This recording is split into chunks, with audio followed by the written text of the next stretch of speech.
Now, Sports Talk with Brodes. Here's Hunter Brody.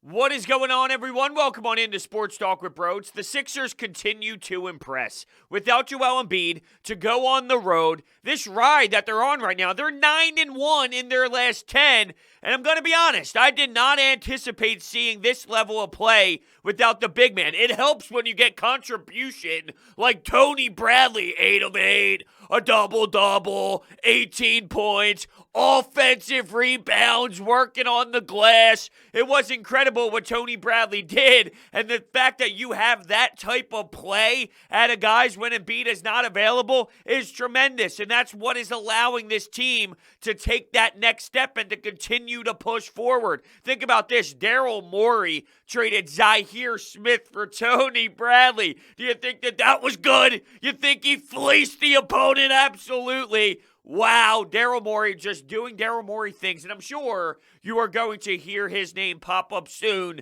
within the next 48 hours or so. But damn, Tony Bradley was awesome, and so was Ben, and so was Tobias, of course, and Danny Green coming up big towards the end. Yeah, you know what? The one narrative that I don't like after tonight is this. Ooh, they escaped with this one. No, they didn't. They dominated in the first quarter, scoring 35 points offensively. They outscored the Warriors 35-17. That fourth quarter was insane defensively, putting the clamps down early after that putrid third quarter where they did allow 40 points. They allow 40 points, but one quarter isn't going to get it done. Let's look at it from the perspective of the Warriors. If you tell a team, let's look at it from a Sixers standpoint. If the Sixers played a basketball game, and out of the 4 quarters, you look at one of them and go, they dominated one quarter, would you expect to win? Absolutely not. So for the Warriors to have one explosive third quarter, you shouldn't win an NBA basketball game just because of that. The Sixers waxed them in the first. The Sixers dominated defensively in the fourth, holding the Warriors to 13 points. 28-13 was the final frame. And oh, by the way, the 76ers closed out on a 22-6 run. So when you look at the broad approach here from the whole entire box score, from the game in general, the Sixers played harder than the Warriors. The Sixers were a better team than the Warriors. The Sixers deserved to win this game. It wasn't they squeaked away because they gave up the lead. No. Look at the full body of work. Look at everything that went down in this basketball game. I'm not proud that they lost the lead, but this team, they deserve to come out victorious, and they stepped up late once again. For all these Danny Green haters, look what he did. He came up huge with the three-pointer to give them the lead. He also had that runner, that floater late. And I'm laughing because the other night, here he is with a desperation heave. And he came around and he was at about the free throw line. He tossed up a runner. Yeah, that's the last shot that you would ever want to rely on in a big situation. And then here you go. Here's another game right off the last one. And he does it again. This one not as much of a desperate one, and this one not as much of a uglier looking floater. This one looked better, I guess you could say, but it's just hilarious to me. If I'm Doc Rivers, I'm putting that in the playbook for late game situations after what I've seen out of Danny Green. With all jokes aside, he's coming up big. And not only that, he's starting to get active defensively again and getting some steals. Now, I know in this game specifically, Doc Rivers went to Matisse Thybulle on Poole. Maybe didn't love how Poole was getting to the paint in certain areas and utilizing his attributes against Danny Green, so he threw Matisse Thybulle on him. And Matisse Thybulle, as soon as he got thrown in for that second half, he allowed Poole to step into a wide-open three, and then he also fouled Poole out by the perimeter on a three-point shot, which allowed him to go to the free throw line. Matisse was minus 17 in 17 minutes, so not one of the better nights out of Matisse Thybulle all around. He didn't make any shots in his limited 2 attempts. But I bring up Danny Green because I'm just talking over the last handful of games now. It seemed like he's getting his hands back. It seems like he's getting quicker with his feet again. And I heard someone talk about this over the last day or two when I was bringing up Danny Green. It's a very valid point. You got to remember where Danny Green is at in his career. For the offseason to be what it was, going on the bubble and going into the bubble, winning a championship, season going on hold prior to that. Just everything wonky with last year and when the playoffs were actually played and when the NBA restarted their regular season up again after the championship was over. You got a guy at the back end of his career now having to deal with this very awkward, unique situation where he might have not have had that proper time to regroup, recover, get going again. It was, hey, bang, you're getting thrown right back into it. And oh, by the way, you're getting moved to a whole different team and playing with a new concept and playing with a new coach and playing with different players. Maybe that played a role in Danny Green having that weird little spurt throughout the regular season. Maybe. I think it's more just this is how it goes for shooters in the NBA, but there might be something to the fact that he's getting up there in age and he had such a weird dynamic to the offseason, and maybe he just didn't have that time for the body to reform itself and to regroup and for him to be able to regenerate in a proper way. I do know this, though. I think we are seeing a different version of Danny Green, which would make Thursday even a little bit more interesting, considering if there's going to be a move made and someone has a lot of salary on the other side, Danny Green is going to be in the works. But when you win 9 out of 10 games without the big man, is that a statement? Is that a statement to Doc Rivers? Is that a statement to Daryl Morey? And the other day, Doc Rivers said, if we don't make a move, fine. I love my team. And I almost interpreted that by, hey, maybe they're not going to make a move. Maybe they discussed this internally, because Doc Rivers isn't saying that without actually having some sort of dialogue with Daryl Morey. They have communicated. I also wonder, though, this was brought up during Coffee with Brodes, and I thought it was an excellent little concept here. And maybe it's going out on a limb. Maybe it's a little bit of a reach. But is it possible, knowing that Daryl Morey is a top-tier executive in this league, is this what great executives do? Hey, let's throw a smoke screen out there. Hey, Doc, go out there to the public, make this statement. Hey, I don't care if we make a trade or not. So then, when the Sixers start calling Toronto for Kyle Lowry or for anybody else, well, maybe there's this, well, they're not desperate. They're not desperate. The Sixers aren't desperate. They just stated that they love their team, and look at how hot they are right now. Look at how they're playing. Look at how they're gelling without the MVP of the league. They're not desperate. So maybe they look at it from a leverage standpoint. I don't know. I stated that could be a reach, but I also look at Daryl Morey and go, dude, he's an executive type of, top-tier executive type of guy for a reason, because he does those little things. He has the little intangibles that separates himself from other executives in basketball and other presidents and GMs in the sport. I'll tell you what, though, that third quarter was very, very painful. Dribble penetration, the all-bench late. I thought the all-bench late move was a disaster. And there has been times where Doc Rivers has proven, hey, the all-bench lineup isn't as bad as you thought it was. Or, hey, the all-bench lineup actually gave us a little bit of a spark from the third quarter heading into the fourth quarter. There have been times where we have all destroyed it, and it ended up working out.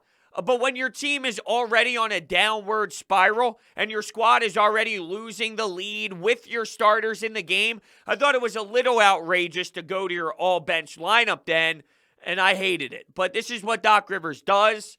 I'm aware that this is how his rotation works. This is what he's going to do, whether you like it or not. He is going to utilize the all-bench lineup. Now, he stuck with Maxey for a little bit of time there into the fourth, because he was making a shot and maybe he was looking a little confident. Some speculated that, hey, he might be someone who's available in trades. So with that being said, if you have a chance to put him out there and for guys to watch him, guys that have tape on him in a fourth quarter, maybe you tease him a bit. Maybe you throw him out, hey, he made a shot there late in the third. Why don't we push him out there and see if there's any sort of buzz going around with Tyrese Maxey? It's very possible, but I've also seen Doc Rivers. I almost called our head coach Daryl Morey. No. Doc Rivers makes the in-game decisions. With Doc Rivers, there's times where if Matisse Thybulle is the better player down the stretch, he'll go with Matisse Thybulle.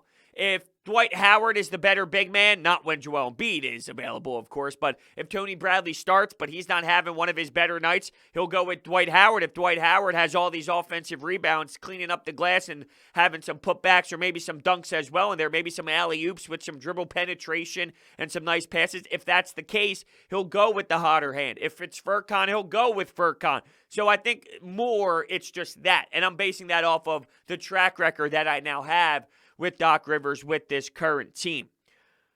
I mentioned Danny Green coming up big with the three-pointer and the floater. There was also a Tobias Harris, really tough too. Hard take to the rack, good body control when the game was retied by the Warriors after Danny Green hit the three to take the lead. It was such a beautiful, beautiful play out of Tobias Harris. And Toby has just been incredible, that's for sure. He had a really great night. He finished with 25 points and 13 rebounds. And I just love that the guys are cleaning up the glass without one of your strongest rebound type of player in Joel Embiid. They made it an effort, and they made it sort of like a mindset that, hey, we're going to make sure we outwork them. It's a will thing. We all know that. It comes down to will and the want to when it comes to grabbing those boards. It's an effort type of stat, and they out-rebounded the Warriors 51-38 and grabbed 13 offensive rebounds. Now, I did see a stat from Michael Kasky-Blow-Main of CBS Sports, who covers the Sixers. So I want to see if I can find, here it is, MKB on Twitter. And the Sixers are 21-3 this season when Tobias Harris scores 20-plus points. And that's from Sixers stats. That's pretty incredible. And I think it's just a testament of what Tobias Harris has become. He's elevated in every area of his game. Mention an area of his game, and he has become a stronger version. And it's really something that has created a different identity for this team. He's become a leader. They're rocking with him in late game situations. They're putting the ball in his hands and saying, hey, Toby, we need a bucket. Go make it happen. And whether it's that tough take hard to the rim with the nice body control and finish, or him posting up on that, they like to post him up around the maybe a little bit off to the free throw line is the best way to describe it, and he puts his back to the basket, and they like to run offensive sets through that in later game situations. So something to just kind of watch and continue to see grow and see what they build off of that. And if there's a play one night and then the next night there's similar action ran, but there's another addition to it. We've seen that a couple times where, hey, it looks like it's an action ran for Danny Green, but Furkan Korkmaz slips into the corner instead, and you think it's going to Danny Green, and maybe that's based off of similar action that was run in the game earlier or whatever. You just build off of that, which tricks out the defense, and it's just something I'm looking for when it comes to Tobias Harris as he continues to post up in those moments. I want to see Toby in crunch time and see what develops, because that's going to be something that will tell us about maybe action we see in playoff moments as well. All right, let's get to Ben Simmons. 22, 8, and 4. He had 4 assists, and it's funny because I thought he was really doing well facilitating. He made a lot of incredible passes, and he really did get his teammates going. And when I realized, oh, wow, only 4 assists, I remember early on in this game and throughout the first half, he was making some really nice athletic passes and patient passes too, getting to certain areas on the floor, knowing the defense is going to do something, wait, bang, kicks out, or waits for that help defense, and that's when he makes his move and dishes the rock perfectly into the breadbasket. So it's crazy that the facilitation at points really was something that stood out, yet the assist numbers weren't anything absolutely wild.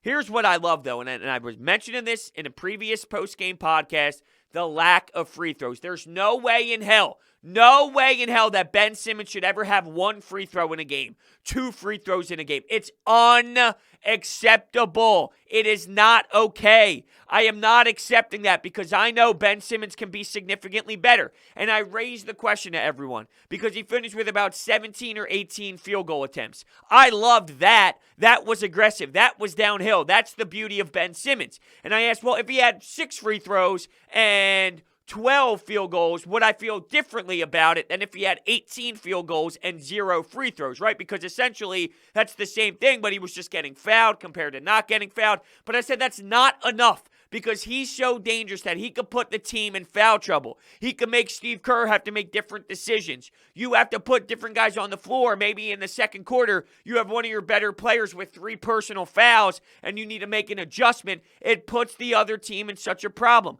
Ben Simmons had 15 field goal attempts tonight and 14 free throw attempts.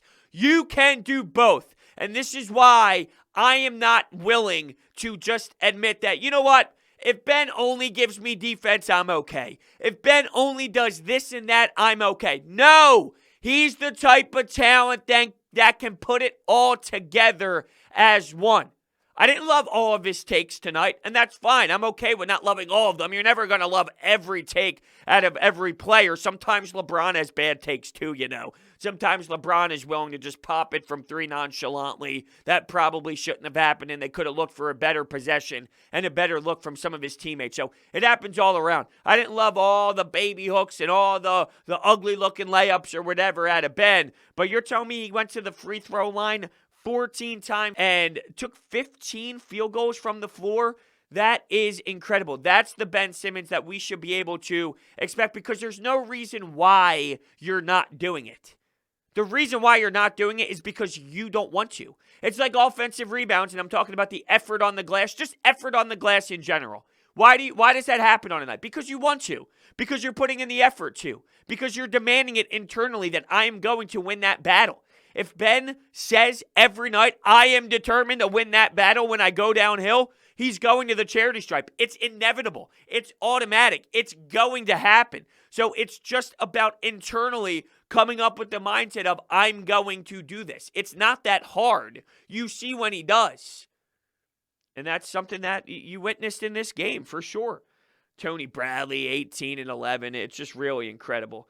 Shake Milton with an interesting game because he took 14 shots for his 13 points. Is that good? Are you okay with Shake Milton? I thought Shake Milton was just for me. I can't say he had a good game because he scores 13 points on 14 shots. Was he miserable? No, he wasn't miserable, but just kind of looking around at the box score afterwards. That's kind of how I saw Shake Milton out of it all. I'm sure everyone loved Furkan early on. Wasn't much of a factor after that. And it's crazy. And I'm not, look, this isn't a Korkmaz thing. Take away Furkan Korkmaz and just apply this logic to any NBA player who is known to be a three-point shooter. He airballs a lot. Every game he at least airballs once. And in tonight's effort, he airballed twice. And it's like, for a three-point shooter, once again, I don't want this to be, oh, you hate Furkan Korkmaz. It's not about Furkan. It's about a three-point shooter. It's so damn crazy for a three-point shooter to airball the way that he does. It's crazy. And not only that, his free throw shooting is also a little bit wonky. I'm pulling up the stats here because every time he's to the free throw line, I swear to God, he misses one. And for a free throw shooter, or for a three-point shooter to be bad at free throw shooting, did I say that right? I'll repeat it if I didn't. I don't even remember what the hell I just said. If a three-point shooter is bad at free throw shooting, it's a little odd because it's all about the form, right? So he is shooting 76% from the charity stripe. 2 years ago, he was shooting around 82. But now he's getting to the free throw line more, probably because of that, quote, lethal pump fake that he has. That just throws all these defenders out for a loop.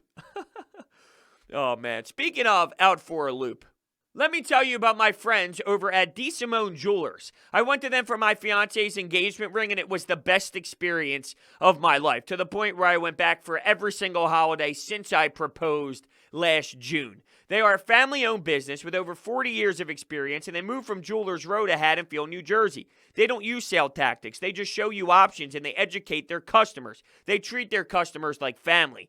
They customize and manufacture every ring they make from start to finish on location. And because of that, they're able to beat competitors' prices. I've sent so many family members to their place, and I get the same exact reaction all the time. Brodes, they're amazing. I know. I tell them, I know. You should listen to me all the time, damn it. Especially when I tell you about jewelry. You'll see exactly what I mean when you go in there and tell them that Brodes sent you. All their information is down below. Draymond Green was playing with a little bit of passion out there, huh? Some might think that's annoying. Some might think that's irritating, but that's the way that I play on the local courts, so I'm appreciating it. Also, I watched the Flyers game prior to this, and because they played at 7, and it was a miserable performance to the point where they didn't show up with effort. They have no fight, and it's been that way for quite some time now. So I feel I'm appreciating the way Draymond Green plays because I watch a team in this city fall apart and lose constantly, and they play with no passion at all. To see someone leave it out there on the floor and get technicals and spit and complain. And look, you might not like it because he's not on your team, but it's like the Kyle Lowry thing. As much as Kyle Lowry over the last handful of years for me was a hate to face because all he would do was bitch and complain, and he would take all these charges, but he would flop and he'd be wild about it. I understood that if he was on my team, I would love him. I understood that type of personality, it relates to the team. It's something that motivates a team. It's something that leads a team, and it's very important, and I value it. So while I might hate on it when it's another opponent, I also deep down appreciate it too. And watching Danny Green play out there like that, even without Steph Curry, knowing that he needs to be that type of emotional leader, I respect it, because if you couldn't tell, I was a guy that had a lot of emotion when I played out there on the ice. When I was playing college hockey and playing junior, I wouldn't shut up, nonstop yapping, nonstop chirping, nonstop getting the boys going on the bench. So, when I see that, it's sort of like a head nod, like a respectful head nod. You know what I'm saying? So why don't we right now go to the Anytime Hotline? I was interested to see how many calls we would get because 10 o'clock game. It ended around 1 o'clock in the morning. It's 1:30 as we speak now, so I was just curious. What type of reaction are we going to get? Shame on me for at least questioning that, because you all are amazing, and the phone lines were buzzing. There are so many damn voicemails that obviously I can never get to all of them because there's so many. But the phone number, if you ever want to climb in, is 856-442-9805. I just select a bunch of them, bang, throw them in, and we react. So it's really luck, if you were wondering how I choose. And with that being said, here we go. Well, that was interesting. A game that should have been dominated by the Sixers, and we're losing after 3 quarters. But you got to give them credit. They showed up in the 4th quarter, put the game out. Tobias, he was impressive. I like his game tonight. I like the Ben Simmons game tonight. We still got to work on the bench. I didn't really like that. Besides Shake Milton, Mike Scott, he got to go. Yeah, I love that. I felt that was so out there. Everything flowed with the call. Oh, they lost the lead in the 3rd quarter, and oh, they gained it back in the 4th. You got to give him credit, Toby, Ben. Mike Scott's got to go. Yeah, Mike Scott has had such a weird journey over the last couple of years here, battling injury. It looked like that maybe he was going to get back into a flow of things, and then he puts out a performance like this. And yeah, with Mike Scott, I understand that there is some ugliness involved with his game, and I would probably expect very, very, very, very limited action, if any, in the postseason. But we also know that they don't love their backup 4 spot that they're in right now. Thursday is coming quickly, and Ben Simmons has the power to slip into the power forward position.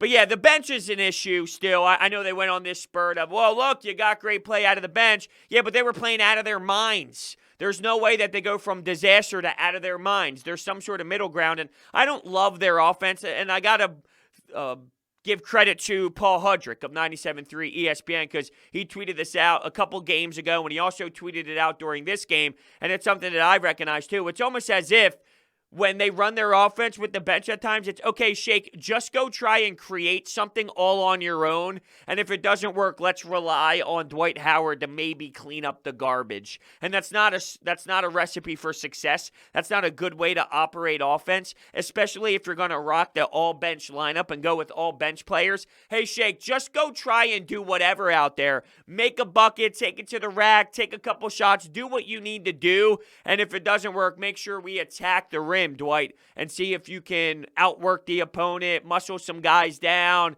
do what you need to, and get a putback slam, or maybe tip it in. Just don't touch the ball if it's within the cylinder there. Let's not get any basket interference calls, please. Let's try and get that out of your repertoire because we're getting that way too often, and that's a problem with Dwight Howard's game as of late, apparently. But in all seriousness, yeah, when it comes to the bench, they're coming back to earth a bit, and I don't love some of their sets with the bench, and I hate that they go all 5 with it, and that's when it gets really ugly. But I do respect Toby's game and Ben's game. Toby just is steady Eddie for the most part. Yeah, once in a while there's a hiccup along the way, but welcome to a 82-game regular season. In this case, a 72-game regular season. I'm not going to demand Tobias to never have a bad game because he's not at that level of dominant superstar. But for what his role is and this new role that he has adapted into and has created this great vibe for himself, he's for the most part steady. You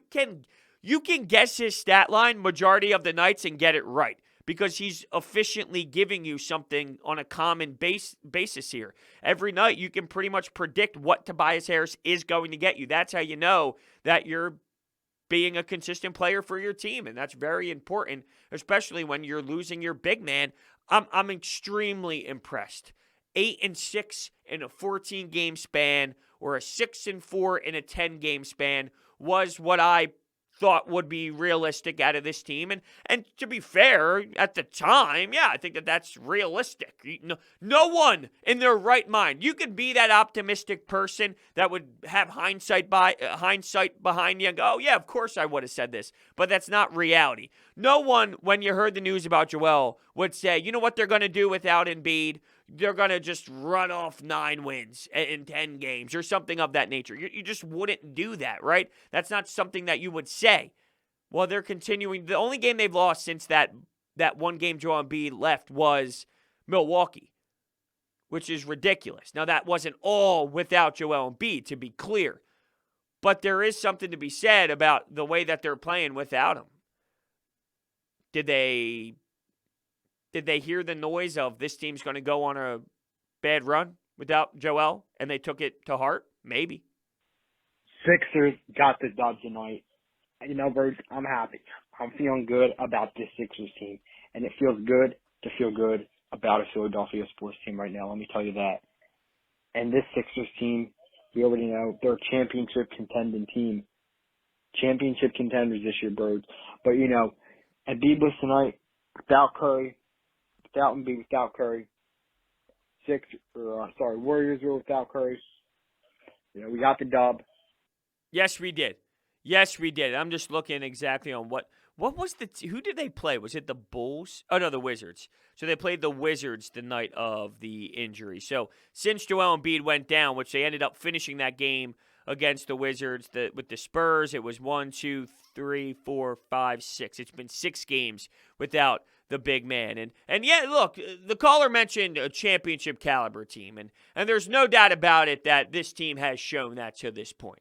Early in the season, when the team was winning with the starting 5 and they weren't losing and everyone was all hype, it was like, all right, I need to see it more. And then they went on a little bit of a downward spiral, and it wasn't looking as smooth. And Danny Green and Seth Curry were both off, and then the bench had their real abysmal bad run, and everyone was down on them. They need to make all these moves. And now here they are again. They're playing fantastic basketball, but I've seen them play really well and really great enough to be convinced that this team is in the mix with anybody else. They're not a clear-cut favorite. They're not way better than any other team. The Brooklyn Nets are right there with them. The Milwaukee Bucks are in that same category, and I'm just talking about the Eastern Conference. Yes, there's teams on the West that can bang with the best of them as well, but this team is a championship caliber team, and they're in the conversation with everyone else, and knowing how well they're playing, and knowing that you can also improve this team, but improving this team would cost you key pieces to this success, yeah, it's going to be crazy. And just to be clear, when it comes to trades or anything, anyone is on the table for me bench player-wise. Whether that's Matisse, Shake Milton, Tyrese, you can fill bench player roles. Championship teams have won without Matisse Thybulle. Championship teams have won without a defender like Matisse Thybulle. If you have a player that's playing at the elite of the elite. And guess what? With Joel Embiid, you have that. If you have a player that is dominating the league and taking the league by storm and rising to the occasion where no one can touch that level, which Joel Embiid is, you win championships with that. Yes, you need role players. You need help. My point is, every team wins with role players. You can find role players that can help you win. If Matisse Thybulle has to be in a deal, he's not untouchable for me. While I know how important he can be, and he can be an X factor, he's not off limits. Because now you're disregarding how good of a defender Kyle Lowry is and what he provides for you offensively, where you're not getting 2 shots up. And he's a primary ball handler for when Ben Simmons is going to struggle in the half-court set, which matters. So there's a lot more on the table if you're going to trade Matisse than just, hey, he defends. Okay, well, guess what? The guy that you're bringing in, if it's a Kyle Lowry, hypothetically speaking, let's throw it out there, that primary ball handler role when Ben Simmons is lost in the half-court set down the stretch in a 2-minute game with 2 points on the board here that you need, guess what? It's going to matter, and you can't pretend like that doesn't matter either. So I love Matisse, but you got to give up to get. And he's not the first on my list. He's third. I'd give up Shake and Tyrese over him any day of the week. But if it comes down to that, yeah, I'd pull the trigger. What's up, Brodes? Ethan calling from Wayne, PA after another Sixers win. Glad to add another one to the win column. Wasn't necessarily the best way to add a win, but counts. Very good first quarter to start. Ben Simmons is being aggressive. Liked how he's getting the line tonight. I know you talked about in a few of your other podcasts about how he's not getting the line. He got to the line tonight. I think he could use some free throw practice when they had their next practice. He was kind of frustrating in the second and third quarters, I felt like, because he really stopped being aggressive, and he was doing some, like, in my opinion, Russell Westbrook type plays where, like, he could have had a basket, but he would pass it out.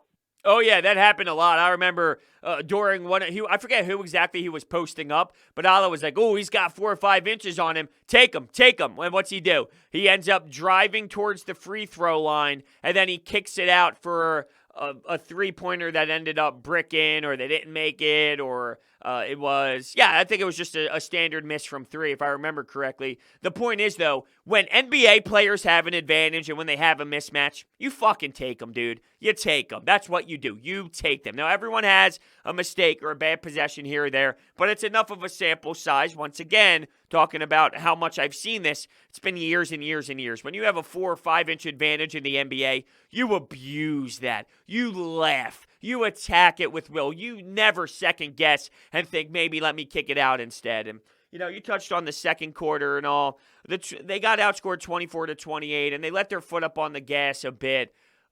But, yeah, I did agree with you on that assessment of Ben. There was this time period where he did stop that mentality of, I'm going to destroy this matchup. And when he has that available, that's what irritates me the most, because anyone and their mother would say, oh, yeah, I'm going to lick my chops at this one.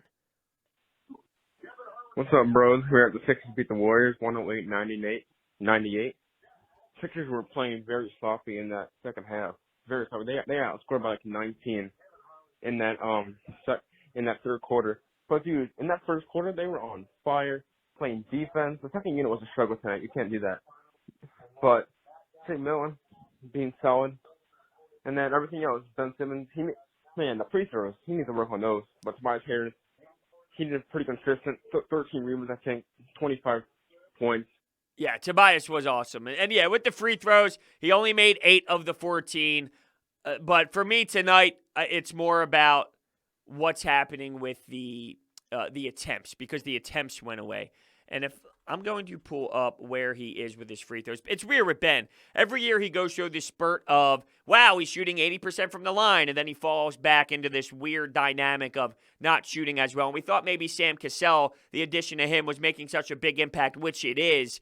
But it's crazy that you would think that it would still be consistent with the noise that was surrounding the Sam Cassell hire and what he was doing for Ben Simmons on that side of the game. Looking at his free throw percentage, he entered the league at 56, then he went to 60, then he went to 62, and this season he's shooting 65. So all I know is there is this steady improvement, which I am acknowledging and I think is very important, but this is what Ben Simmons kind of does throughout his career, a little bit of, in a season, he'll give you this weird spurt of 80%, and it's like, whoa, what's going on? Whether it was a year or two ago, he was making it at the end of the season, which intrigued you, thinking maybe it would take a step to enter the next season, and it wasn't necessarily the case. There was some ugliness involved. once again. And here I think you're going from that, hey, wow, he's shooting in that 80% rate. Wow, look at the last 5, 6, 7 games out of Ben Simmons. Look at what he's doing from the charity line. And now maybe he's getting back into a more of a, hey, this is who I am, and Ben Simmons shooting from the free throw line. But steady improvement. You can't deny that. Going from 50 to 65 within a handful of years, it's going to take time. There's going to be an adjustment, and it's definitely getting better. Tonight, he fell a little bit backwards, though, but the 14 is big for me. He went to the line 14 times. Still trying to figure out why the hell they were playing the Rocky theme in California at the Warriors Arena. Didn't make much sense to me. But anyway, solid comeback win.